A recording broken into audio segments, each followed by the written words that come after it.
నగరంలోని కరెన్సీ నగర్లో ఉన్న దుర్గా సాయి హెచ్పి గ్యాస్ ఏజెన్సీలో భారీ గోల్మాల్ జరిగినట్లు వెలుగులోకి వచ్చింది.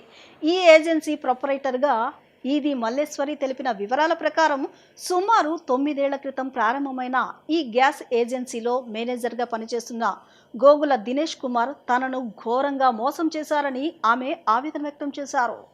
మాజీ డిప్యూటీ మేయర్, ప్రస్తుత వైసీపీ నాయకుడు గోకుల వెంకట రమణారావు మూడవ కుమారుడైన దినేష్ కుమార్ను వారి కుటుంబ సభ్యుల విజ్ఞప్తి మేరకు నమ్మకంతో మేనేజర్గా నియమించుకున్నట్లు మల్లేశ్వరి తెలిపారు. గత 5 ఏళ్లుగా ఇంటి పరిస్థితుల వల్ల ఆమె ఆఫీసు బాధ్యతలను పూర్తిగా దినేష్కి అప్పగించి యూజర్ ఐడి, పాస్వర్డ్లు కూడా ఇచ్చారు.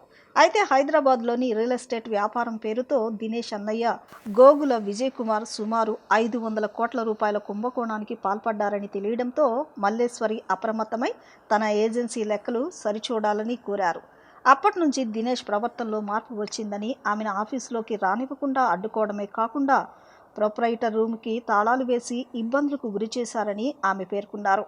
ఈ నెలలో లెక్కల గురించి గట్టిగా నిలదీయడంతో దినేష్ ఆఫీసుకు రావడం మానేశారని, అనుమానం వచ్చి ఆమె గూడెం తాళాలు మార్చగా మరుసటి రోజే సివిల్ సప్లై అధికారులు తనిఖీలకు వచ్చి స్టాక్ తక్కువగా ఉందని తేల్చారు. ఈ క్రమంలో వినియోగదారులు ఇబ్బందులు పడకూడదని ఆమె హైకోర్టును ఆశ్రయించి స్టే తెచ్చుకున్నారు.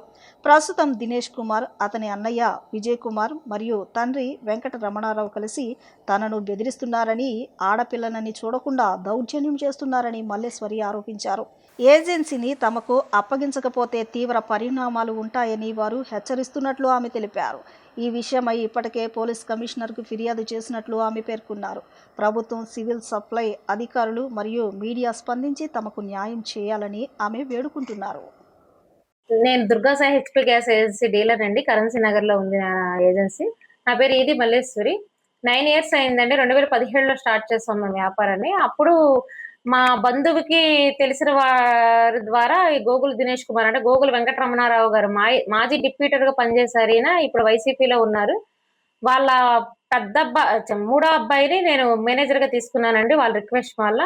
పనంతా చేస్తాడండి బాగా. అప్పుడు తను ఖాళీగా తిరుగుతున్నాడని, పనంతా బాగా చేసుకుంటాడండి అని చెప్పేసి అయితే రిక్వెస్ట్ చేసుకొని మేనేజర్ గా అయితే అపాయింట్మెంట్ చేసుకున్నాను. ఇది స్టార్టింగ్ లో దీనికి సంబంధించిన వర్కులు అవన్నీ పనులు అయితే ఆయన చక్కగా ఆయన ఆయన నేను కలిపి అన్ని చోట్లకి పర్మిషన్స్ వాటికి వీటికి వెళ్ళి తిరిగాము. అంతా బానే ఉంది. అయితే ఆయనకి నమ్మకంగా ఉన్నాడు కదా అని చెప్పేసి నేను 5 ఏళ్ల తర్వాతేమో నేను కొంచెం ఇంట్లో హెల్త్ ప్రాబ్లమ్ వచ్చి ఆయనకైతే నేను నా కంపెనీ చూసుకోమని చెప్పేసి నేను అప్పుడప్పుడు వచ్చి నేను కంపెనీని చూసుకోవడం జరుగుతుంది. ఆయన మీరు అప్పుడప్పుడు వస్తున్నారు కదా మేడం గారు, యూజర్ ఐడి, పాస్వర్డ్ ఇవ్వండి. నేను మొత్తం కంపెనీకి సంబంధించినవి నేను చూసుకుంటానని చెప్పేసి నమ్మకంగా నేనైతే ఆయనకి ఇవ్వడం జరిగింది. అప్పటి నుంచి కూడా నేను నమ్ముతూనే ఉన్నాను. ఎప్పుడైతే నాకు డౌట్ ఎందుకొచ్చిందంటే, ఈ మధ్య వాళ్ళ పెద్దబ్బాయి గూ గోగుల విజయ్ కుమార్ ఆయన హైదరాబాద్‌లో ఇలా రియల్ ఎస్టేట్ చేసి 500 కోట్ల స్కామ్ జరిగినట్టయితే నాకు తెలిసింది. మిగతా వాళ్ళు చెప్పడం ద్వారా నాకు తెలిసి, దాని గురించి నేను భయపడి నా కంపెనీ గురించి సంబంధించిన లెక్కలనైతే నేను గట్టిగా అడగడం జరిగింది.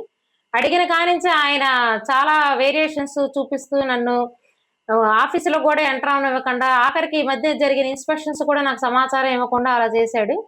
నన్ను ముందు ఆఫీసులోకి రానివ్వకుండా, నేనొచ్చినప్పుడేమో ఆయన లేకుండా ప్రొపరేటర్ రూమ్‌కి తాళం వేసుకొని వెళ్ళిపోవడం, అలా జరుగుతూ వస్తుంది. ఇంక నేను గట్టిగా అయితే ఈ నెలలో చాలా గట్టిగా అడిగైతే నేను తీసుకుందామని అనుకున్నాను. తీసుకుందాం అనుకున్నప్పుడైతే పూర్తిగా మనిషి అయితే స్టాఫ్‌ని కూర్చోబెట్టయితే మనిషి పూర్తిగా ఆఫీస్‌కి రావడం మానేశాడు. నేను ఫోన్ చేస్తే కూడా మా బంధువులు చనిపోయారు, నేను ఆ పనుల మీద ఉన్నాననైతే నాకు చెప్పాడు. ఇంక నేను 2, 3 రోజులు చూసి ఇంకా కంపెనీకైతే ఇంక నేను ఆయన తాళాలు తీసేసి నా తాళాలైతే వేసుకోవడం జరిగింది కంపెనీకి, గోడౌన్‌కి.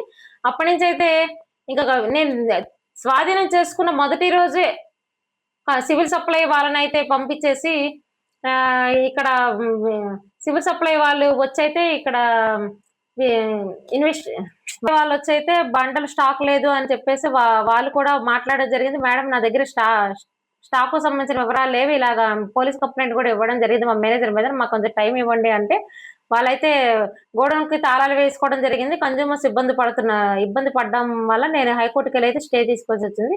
ఇక నేను చెప్పదలుచుకుంది ఏంటంటే, ఇప్పటికీ నా మీద దుష్ప్రచారం చేస్తున్నారు మీడియాలో. అలాగే వాళ్ళ నాన్నగారు కూడా నన్ను గోగుల వెంకటరమణారావు గారు, "నువ్వు ఆడపిల్లవు కాబట్టే నేను ఇంత ఇదిగా నేను ఇంకా మామూలుగా చూస్తా ఊరుకున్నాను. మగవాళ్ళైతే గనక ఈ పాటికి ఎలా ఒకలాగా లాక్కునేదాన్ని. మ- మర్యాదగా అప్పజెప్పేసి మాకు కంపెనీ అప్పజెప్పేసి వెళ్ళమని అయితే బెదిరిస్తున్నారు. వాళ్ళ పెద్ద కుమారుడు, మూడో కుమారుడు, అలాగే గోగుల వెంకటరమణారావు గారు కూడా నన్ను బెదిరించడం జరిగింది. దాని మీద నేను పోలీసులకు కంప్లెయింట్ కూడా ఇవ్వడం జరిగింది. అలాగే పోలీస్ కమిషనర్ గారిని కూడా కలవడం జరిగింది.